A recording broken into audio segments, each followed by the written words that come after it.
the suppression of the use of marijuana and of the forces lurking behind it are the most important jobs this department is now engaged in. In 1930, the records on marijuana in the Washington office of the Narcotics Division scarcely filled a small folder like this.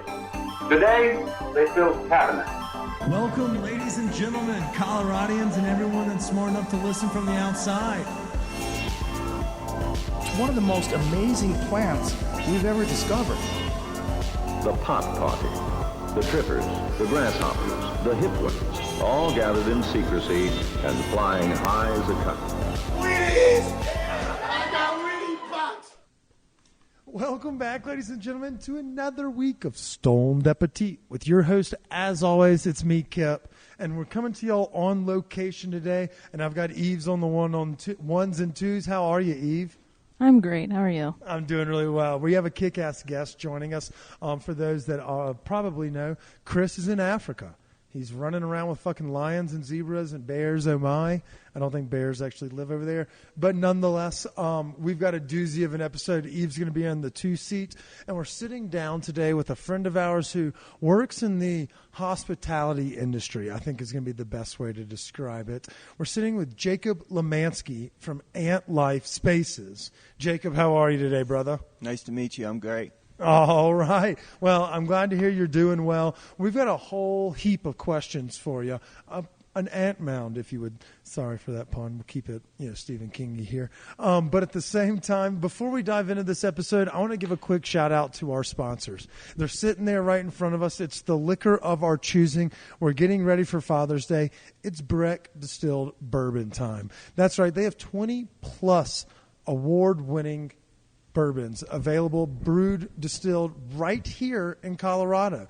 And you know what? I know what you're thinking. But Kip, I know they have other stuff. Is that all they do? No. They have rum for your mojitos. They've got vodkas for your martini Mondays. They've got gin for those that drink gin. And then, of course, the bourbon for your father and everybody else. It's the perfect gift for the holidays this summer. Be sure to check them out. You can find their products along the Front Range. Just about any liquor store, and it's pretty much a great option for your run-of-the-mill cocktails, whether you're looking to make an old-fashioned or, like I said, a mojito, a martini, or maybe you're just a Greyhound cat. They have the liquor for you. So check out your Breck Distilled product of your choosing at the local liquor store nearest you. And speaking of doing home events, let's give a shout out to our friends over at Spade and Spoon. That's home-cooked meals, Spade and Spoon, with local produce from Colorado farmers and producers. You can find their products and use promo code STONEDAPPETIT for a discount on your first package delivered to your door. Think HelloFresh, think Blue Apron, think better local ingredients. That is Spade and Spoon, and we're stoked to be working with them this summer to showcase some great meals that you can do for the nights that you're not going out to party. So check them out, spadeandspoon.com, for a great option for a weeknight supper. All right, how'd I do, Eve? That was beautiful. Thank you. I thought so, too. Soon enough, Eve will be doing these ad reads, and I'll just be sitting here. But until then, I don't mind handling it while Chris is away. Back to the topic at hand. Jacob, what you up to, brother? How's your life? Great, hanging out in my art studio here, sitting with my ant farms. Hell yeah, you are. So I guess let's take it a step back. Before we dive into ant farms, let's get to know Jacob the person. Jacob, we like to start every episode the same way, asking folks, are you a transplant or native to Colorado? I grew up in Pennsylvania and moved out here in 2007. Where in Pennsylvania? South Central, town called Spring Grove. And then I came out. Cool spot? It was good enough, and went to school in West Virginia, then got a job out here in Colorado and never went back. I know that feeling. Came from the South, did something eerily similar, and it's great minds think alike. And obviously, there's a lot for us to cover in the last, 16 years of your time and tenure here in Colorado. But let's start with, what it is that took you away from Pennsylvania. Was it just a change of scenery, or what made you want to get out of the West Virginia, Appalachia, whatever the fuck we're calling it, Blue Ridge Mountains? Yeah, when I was 20, I did a bicycle ride across the United States. Whoa! And along the way, there's a few places that I liked, and Colorado is one of them. So wait, across the United States? Across the United States. You're our second guest in as many months that has mentioned doing long-term trips on a bicycle. Let's dive into this. Why the fuck do people keep doing this? Like, are you sleeping on the side of the road? Give us a little rundown. How long does it take you to get from one side of the country to the other on your bike? Well, that trip was 62 days, and I slept in a tent along the way, sleeping in campgrounds and eating at grocery stores. And why I wanted to do it, I was just trying to do something hard. And honestly, why anyone does it, it's because it's better than working. That's a very good point. It sounds like you like to tackle things that are oftentimes not thought of as like possible, or like in the regular scope of, riding the bike. And then you were like, okay, I remember Colorado being dank as fuck. Let's go post up shop there. Is that about how it shook out? Pretty much. I started applying for jobs and landed one out here in Denver and ended up living in Boulder, and I've been living here ever since. Yeah. What kind of work did you start with? Obviously we know you're an artist from the artwork we see on the walls and things of that nature, but what was it that I guess gravitated to you to like make money to afford living in a place like Boulder? And my background is engineering. Oh, okay. And what kind of engineering? Bombs or bridges? Mechanical and aerospace. So, NASA style. Mechanical engineering, that's all the stuff you can touch. Anything you hold in your hands, a mechanical engineer designed. And I was actually working on those signs that flash how fast you're going when you drive past them. Oh, really? Yeah. And those things get shot all the time. And so they would get sent in for repairs, and I would take the plastic out of there, and I would make ant farms out of them. That's when I got into making ant farms. So you've kind of always had the how it's made, like you like to break things down and build them back up. Is it similar to that of like the ants? Is that what gravitated you to it? Or what was it that found this fascination? Was it tinkering that made you kind of fall in love with the ants or even the theme? Or how did that come about? The ants specifically, I had one as a kid, the little Uncle Milton ant farm that everyone gets on their 8th birthday. And the little green guys? Like exactly. The ones with the little stands, like a Connect 4? Yes. And I had ants in there, and I put eggs in that I found outside from other ants. And when they hatched, a war broke out. And I was just fascinated as a little child watching these ants kill each other. And that memory stuck in my head. And as an adult, I wanted an ant farm, but I didn't want that little children's toy, so I started making them myself, which rolled forward into an art form. Okay, so, obviously that is really interesting. Also a little pre-crimey with watching the animals duke it out and be like, did you bet on it? Like choose the red side versus the black side. But at the same time, did y'all have the fire ants? Like, did you have we had a disdain for these beasts growing up in the South, but you seem to kind of find joy in them. So that's pretty interesting. How did we find ourselves, I guess, leaving the engineering world and becoming an artist that kind of specializes in not only ant farms, but ant art? Well, I left the engineering world for the first time for another bike ride. Oh, shit. Where'd you go? I quit to circle the earth twice. Wait, twice? Once wasn't good enough?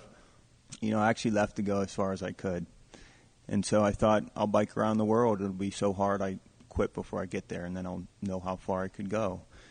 And then I did it. It took 262 days. And I realized that I wasn't trying to bike around the world. I was trying to go as far as I could. So I left for another 740 days. I went for 999 days in total. Heavens. So you just kept riding. You're like the Forrest Gump of bicycles. Basically, yeah. Where do we start? How do we get it? Do you have to go across like the Puget Sound or whatever it is, Alaska, like Russian? How do we get across these? Are we taking trolleys or like how does this work? Elaborate more on biking around the world. Well, the route started in Portugal, and I crossed Europe and Asia, going through Russia, down through Mongolia into China. That was the first lap, and then flew up to Alaska and went to the very southern tip of South America, and then across New Zealand and Australia, and then 100 days north across Africa. It's like you're wrapping a bow around a gift. You go from one side, and then you come from the other. I was drawing a line all around the world. And when I got to a coast, I would just catch a flight to the next closest coast and then continue on. He really is like Forrest Gump, Eve. I agree. This is wild. All right, so what's the coolest country you biked through? You can't say the States because nobody wants to hear that. I love being down in the Andes, down in Peru and Bolivia down there, high up in the mountains, and hanging out with llamas and camping up at 15,000 feet. It was a wild place. Where was the scariest place you had to bike through? When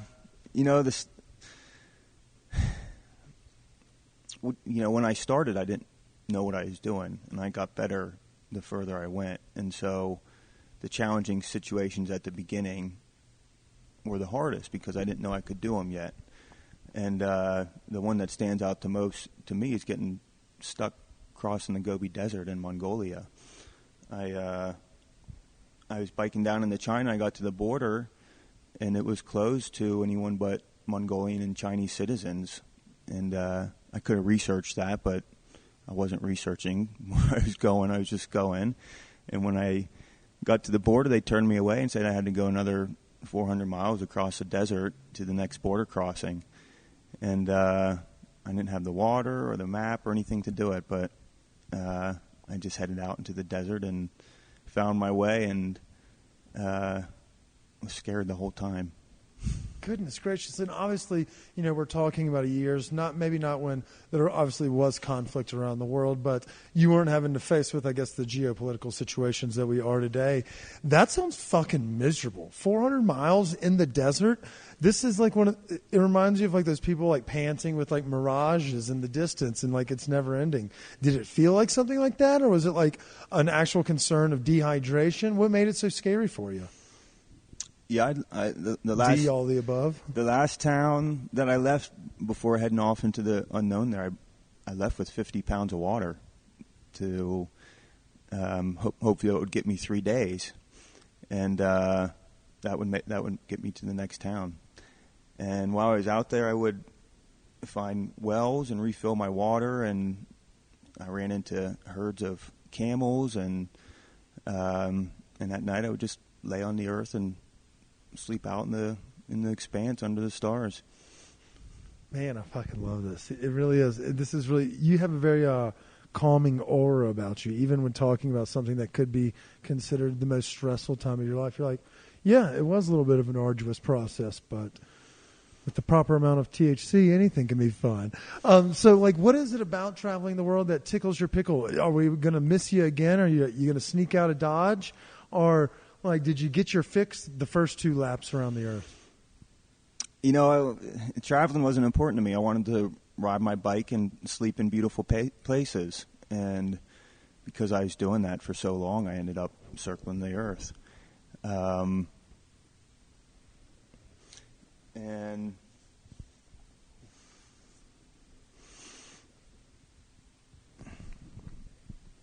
yeah. It was a great time. Hell yeah. Okay, so quick question. Now that we've gotten back on stateside, you came back to Colorado where we call home, and it seems like here in 2022 you launched a pretty novel concept, one that Colorado has desperately been needing more of, and that is, well, you've launched AntLife, but it's a hospitality, industry-friendly warehouse space where folks can come and sesh. Is that the best way to describe it? That's the idea, yeah. How do we come up with this idea? Well, I got back from that bicycle ride, 999 days on the road, about 38,000 miles. And while I was out there, the only thing I missed was that ant farm that I had built out of that scrap plastic. And I missed it like a pet, For 3 years I was out there and thinking about that ant farm. And actually, each night when I camped, I would take my dirty pot, and I would set it down next to an ant hill, and the ants would clean my dishes for me every single night. I did that for hundreds of days.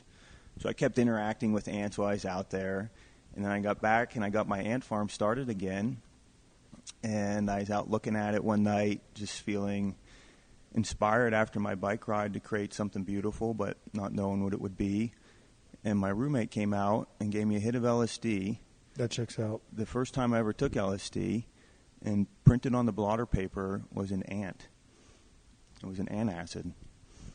And that night, I sat... Not to be confused with the Tums. Right. Thank you. And that night, I conceived to build the world's most beautiful ant farm. And I had a little basement apartment at the time, and I just started filling it with ant farms. And then basically, I was creating a real safe space to sit after that bicycle ride, which was...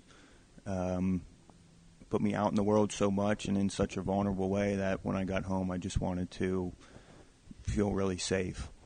And my art created that ambiance, and that kind of kept rolling forward until I opened this whole gallery, which is made for people to feel safe when they're tripping. And people walk in here and they feel that. Hell yeah. And you are right. You walk in here and you definitely feel like you're in a safe place to catch a fade. You mentioned the first time you tried LSD was after you returned. Were you having these religious or cathartic, experiences while out on the road? Like, we know that things like ayahuasca, you mentioned the Andes, is, very large down in the Peruvian and Chilean world and things of that nature with shamans. Obviously, we smoke fuck tons of pot here, but what was the dynamic like out there? Were you able to start like picking cow shit shrooms or trying ayahuasca with local cultures and, villages, and that kind of like helped shape this form? Or did it all come about from that LSD trip where you're like, fuck yes, bury me in this ant farm? I was a very sober person when I left on that ride, and I took up smoking pot about 500 days in. Where did you get the weed? What country were you in? I was down in Belize. Oh, hell yeah! How the fuck did you... Okay, never mind. Sorry. I met this Canadian guy that taught me that I could buy marijuana, and I just never. This would have been 2014, and I just never really considered it. And then he showed me how to, and down in Peru. In Cusco, I ended up buying about 25 grams from this guy. He said he grew it down in the Amazon. He would take a bus 25 hours down into the jungle and then walk 4 hours to where his mother lived. And that's where he grew his pot. And from that point on, I would smoke one little bowl every day, and it got me down to the southern tip of South America. And then in Africa, I went to a surf town and bought some more, and anyways, I've been smoking ever since. Fuck yeah, you have. And what a cool way to, first time trying it. Oh, yeah, I just bought it off this guy who grows it in the Amazon. What were the tips that someone gives you for how to buy weed in a foreign country? Because we've oftentimes field those questions, and we tell folks how to pack their edibles or sneak their cartridges into other first world countries. But when you face a language barrier or even just like a cultural barrier where it's not, cafes of people smoking and things like, first world Europe, is it a difficult process? Is that a scary process? It's not the Mongolian desert, but I mean, you're kind of playing with fucking fire. Have you ever seen Locked Up Abroad? When I was crossing the border down on from right at the southern tip of South America, I go from Chile into Argentina, and I got my bags checked at that point. Apologies, y'all. All right, so we were just talking about your fun and somewhat scary trips and travels and muling things and enjoying the cannabis plant. But, all roads led back to Colorado. And so what better time than now to talk about what AntLife is doing for our local hospitality, our local industry, I should say. For those that don't know, we are popped up at AntLife Studios talking with their owner, Jacob, about how this whole thing came to fruition. And we actually met at one of your parties a few weeks ago for shout out to our friends Mighty Melts, guests of the pod as well. But let's talk a little bit about AntLife. What is it that you do here? We're a venue. We're a party space. A lot of people have their birthdays here, wedding receptions, and then the cannabis industry throws a lot of events to promote their companies, and a lot of Sesh events, and a lot of just corporate holiday parties where people can smoke and enjoy the space and look at ants. I mean, it is cool. And so for those, you can see it on our social media. For those that are listening, go check the socials. Unless it's 6 a.m., the posts usually drop at 8. You'll see a lot of the cool work that Jacob has completed and, some other stuff that he's created in ambiance for those that want to be kind of in that safe haven like we talked about earlier in your basement with the farms. Why aren't there more of these in Denver? Obviously, your art is a one of one, but why aren't there more of these cannabis-friendly locations where you can have work functions, you can have birthday parties or wedding receptions? Because this is a genius fucking idea, and your place is gorgeous. I love your art. It's awesome. But why are you the only one that's doing this? I don't get it. Well, the thing about the rules is places like this can't be open to the public. So these places exist, but they're only private event spaces. Oh, okay. So it's not like, it's Tuesday after work, let's go get a beer, or let's go to AntLife and get a smoke. It's not like that. We have to rent out the whole thing for the kit and caboodle, correct? Exactly. Okay. Except we are planning on starting to do our own events. We're going to do the AntLife experience, where people can come here. It'll be a 7-hour event, so people can imbibe and have time to sober up before they head back home. And we'll have some flow artists and some live artists, and people can just come and be in this trippy space and dose themselves and feel great in here. I wish, and it looks like Eve's got a question. I'm really excited to hear what she has. When you said AntLife experience, I thought it was going to be like you start in one of those tubes, like at the play place at McDonald's, where you have to crawl in and then it's going to open up. It's almost like the Honey, I Shrunk the Kids exhibit at Disney World. For those that remember, that's a 90s kid. Damn it. I just dated myself there. I love it. So y'all are going to kind of create these experiences where it's, for those that maybe want to meet other folks in the industry, you can possibly buy tickets through the AntLife studio and come to y'all's more of an open, closed house kind of event? Yeah, exactly. Is it possible for those that are maybe listening to this, like, fuck, I want to see what this is about. I want to attend one of these parties. Do y'all have like an events calendar of things that are like people can buy tickets? So it's maybe not open to the public, but there are available options of how people can access the great studio space? Well, just because of the private event thing, they would have to sign up on my email list on my website at antlife.space, and then they'll get emails about the tickets. But just because of the rules, they can't click through a link and just buy tickets directly. They need to ask and then get it sent to them or get on the email list for it. Okay, yeah, because like we spoke about it, and just a couple weeks ago, y'all just had your second cannabis cinema night, where we'll have a movie propped up on the big projector. Some of the biggest content creators in the community will be out and about, but it doesn't stop there. Y'all did a pizza party for the Bitcoin boy that spent 10,000 Bitcoin on pizzas. Y'all have different vibes and events, different industries that are utilizing this space on a weekly basis. Does the newsletter kind of keep you informed in that aspect as well? Is that the best way to go about that?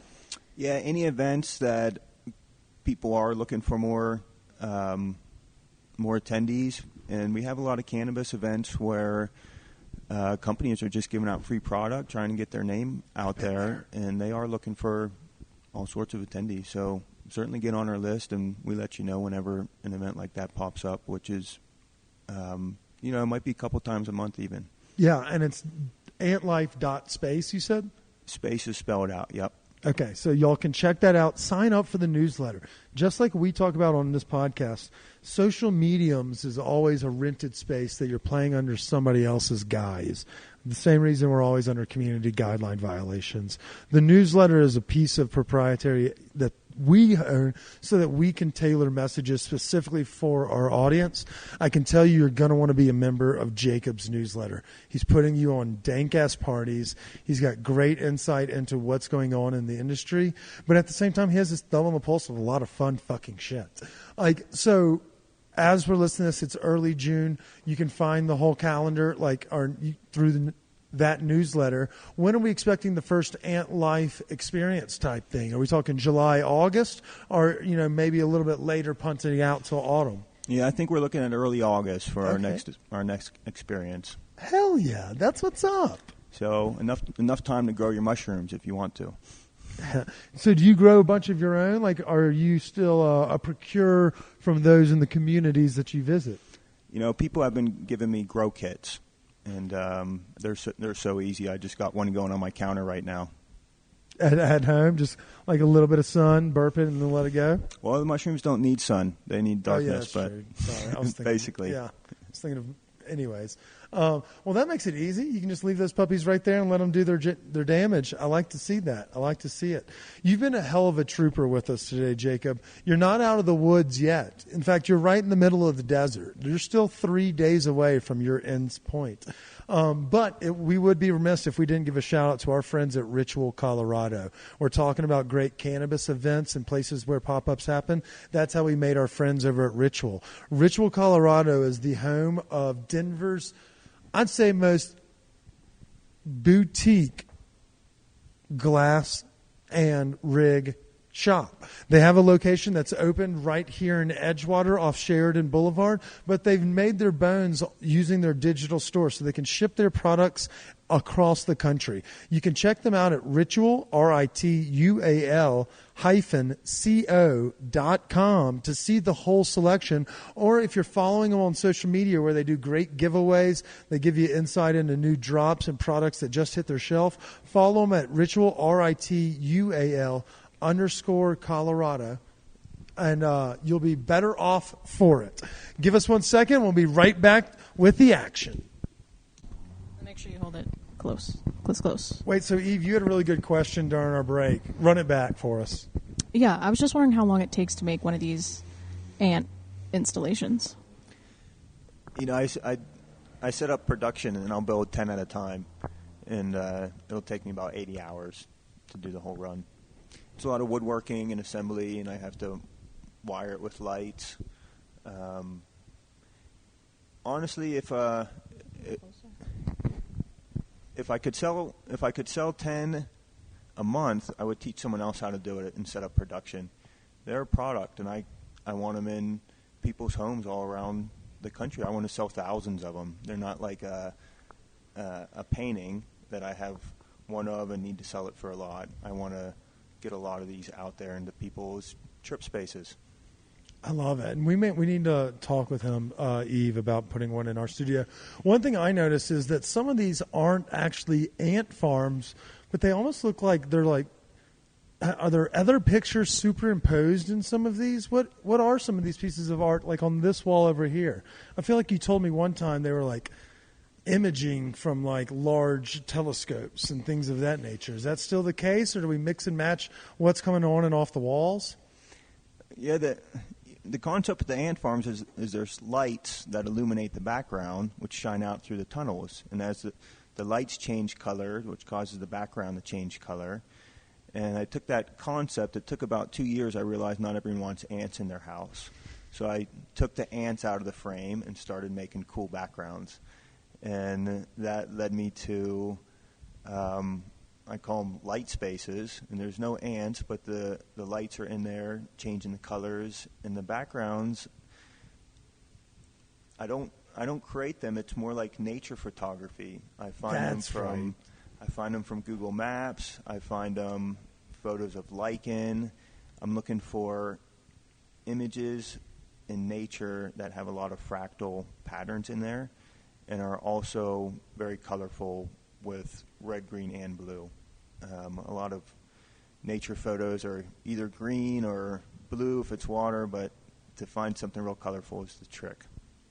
I mean, it's gorgeous. And you set not only a great mood and vibe in this place, but also here on the podcast. And so for those that want to know more about where they can find the artwork, you can check out antlife.spaces, or you can check them out on social media as well. That's, I think, the same at antlife.space. But they're gnarly, and you'll start seeing one of these in our video studio as soon as we get moved in there. We're probably in the home stretch, wouldn't you say, Eve? I hope so. Yeah, I think we are. Okay, so that was a great question. I'm glad we're going to have Eve's question of the week every week from now on, just to get her talking, get her come out of her shell like a butterfly. Okay, so these questions are fun ones, just to kind of get to know Jacob, the guy.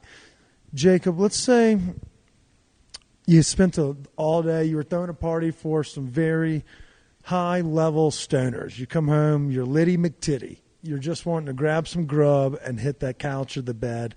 What's that guilty pleasure late-night snack that you always have in your pantry or in your bike bag or backpack, messenger bag, refrigerator for the months that you're at home? What's that guilty pleasure snack you always have?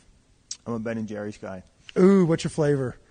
You look like a Ben & Jerry's guy. Y'all are that Northeast, and obviously the fact that this place is a big trip palace kind of checks out as well. What's your flavor, though?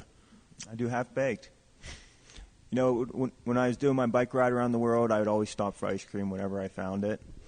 And countries where I could find ice cream, I could maintain my weight. In countries where there was no ice cream, I would lose weight. And it kind of spoke to the broader situation of, is there electricity to keep freezers cool? Is there cows around for milk? That sort of thing. Who has the best ice cream in the world, Jacob? I'd always stop and get the McDonald's cone. They had free Wi-Fi, too. Even in, like, foreign countries as well, they still have the dipped chocolate cone? Or is that just stateside? The cone is the same everywhere in the whole world. Oh, that's always nice to know. That's the thing with McDonald's. I'd just pop in there no matter where I was, and I could have just been right back in Boulder. Are there French fries everywhere, too? I don't know. It's the exact same menu. Oh, nice. That's the thing. You walk in there, and you feel like you're home. Well, that's what's up. What country has the best food that you got to visit? China. And there was no McDonald's in China, but they have KFC or something like that over there, I believe. You know what? I was pretty rural, and I didn't find any fast food. I would eat at the little mom and pop shops that just had one single table. And China, so was it like the street foods, just random eats, or did you find that they actually had like a delicacy that we would consider grotesque that really tickled your fancy? No, I would eat their dumplings, and I would eat their rice porridge in the mornings, and no, it was Chinese food like you can get here, but just better. All right, so here's the next question. If you could move, or let's say you had to move and open a second AntLife in another country, not state, country, where would you like to set up a second home base? Well, it's a psychedelic lounge. I'd have to think about where psychedelics are being well received in the world right now. Maybe in Australia, something like that. Were you a surfer when you went, like you mentioned, hitting surf towns and like traveling this and that? Now Australia, do you have a calling to the water? No, I would always try to avoid the water. Oh, really? Just like, fuck that. I'm not trying to swim today. So triathlons are out for you. Triathlons are out. Honestly, when I was out there, I just try to be dry. No shit, right? If I got wet, I'd have to lay in my sleeping bag at night until I dried off. That's how I would dry out. So it was best to avoid the water as much as I could. Here's a question for what do you pack for I'm going to bike until I'm miserable tour? Well, I'd clothes from the Arctic Circle to the equator. I had clothes for everything in between. Are you wearing this on your back? Are you wearing this like on the saddle on the back seat? I had or like over the back tire? Yep, I had two bags on the front wheel, 2 bags on the back wheel, and then I carried a little guitar. And then, so I needed some cooking stuff. I needed a hammock. I slept in a hammock every night. I needed some clothing. I would wear my shirts until they became so full of holes that people would give me new shirts. And then you need some tools just to fix your bike when it broke. Were people worried about you when you were traveling around the world, or was it like you would touch base by like, because this is pre-fucking Instagram, or I guess it maybe isn't, but at the same time, you're not out there for social clout. What was the method of like touching base with your loved ones and your friends and things of that nature? I'd find Wi-Fi once or twice a week and send some emails. And the longest stretch I went was down through Bolivia. I went 30 days without finding any Wi-Fi. And so I was just out of touch the whole time. So like the world could have been at World War III and you were just fucking biking through Bolivia? I wouldn't even have cared, no. Yeah, no shit.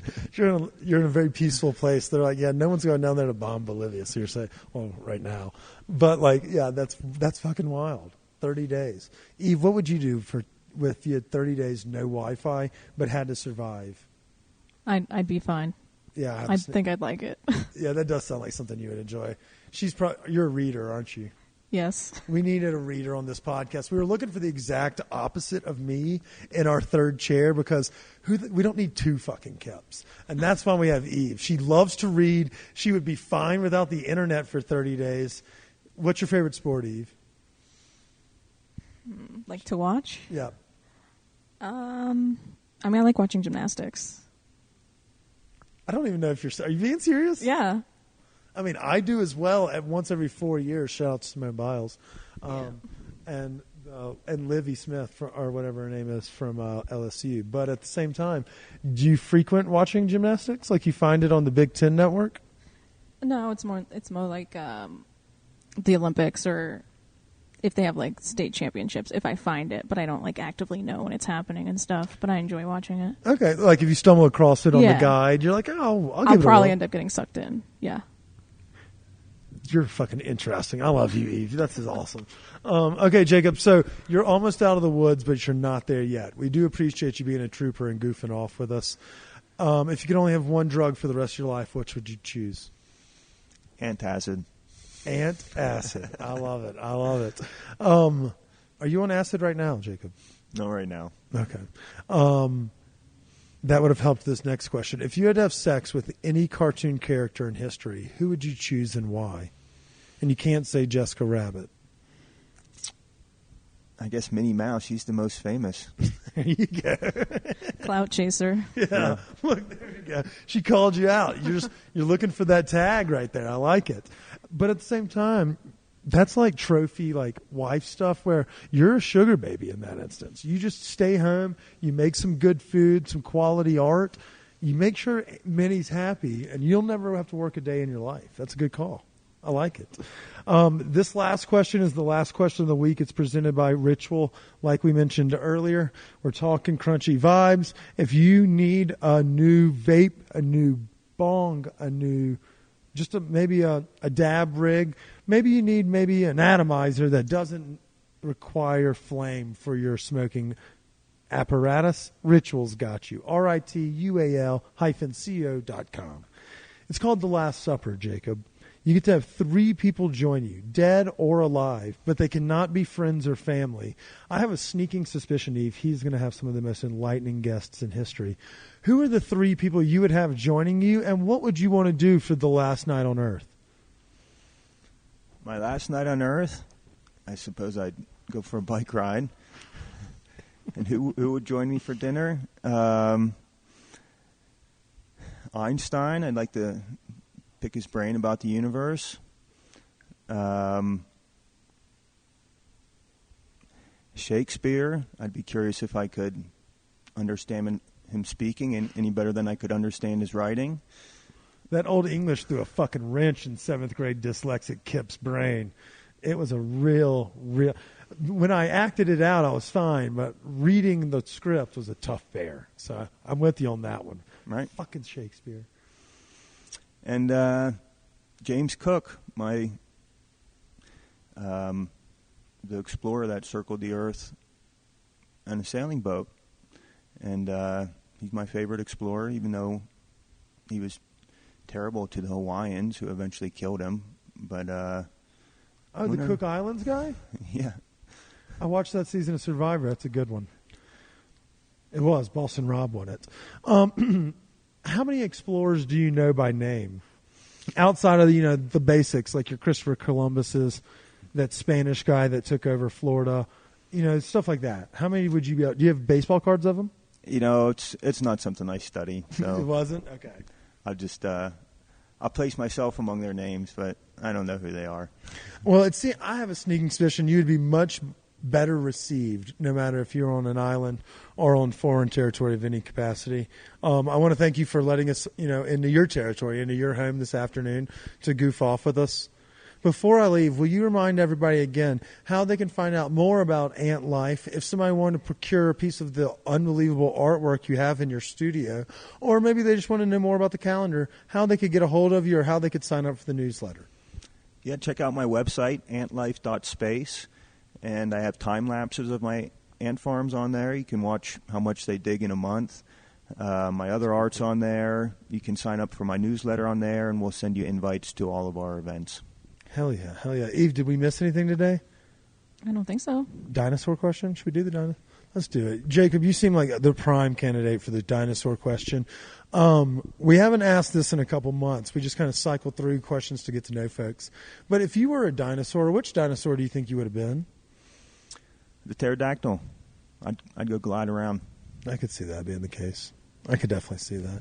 Jacob, thank you so much for joining us. Y'all, if you are looking for a place, a safe place where you can meet other like-minded individuals in the industry, you need to attend an event up here at AntLife. I'm not going to disclose the location, although you can Google it and find more. I'm not going to tip the cap. Do the digging. Do a little research. See why everyone is raving about this being one of the best locations to throw a party this summer. And you may very well see one of the Stoned Appetits famous dinners coming to you from this exact warehouse in the coming months. So thank you again, Jacob. We hope you have a great rest of the day.